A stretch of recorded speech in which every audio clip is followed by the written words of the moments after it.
How to activate Walmart Mastercard account online. Hello everyone, I am Vishaka and welcome to our channel Create Login and Delete.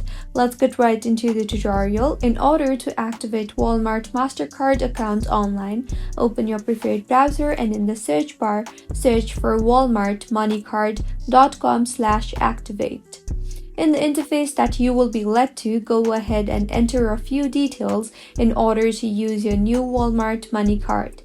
Firstly, enter your 16-digit card number and then go ahead and enter the card expiration date. Finally, enter the 3-digit CVV number in your card. Make sure to enter these details correctly in order to activate Walmart Mastercard. Once entered, go ahead and tap on the I am not a robot checkbox and finally tap on the next button and follow the on-screen prompts till the end and the Walmart Mastercard account will be activated.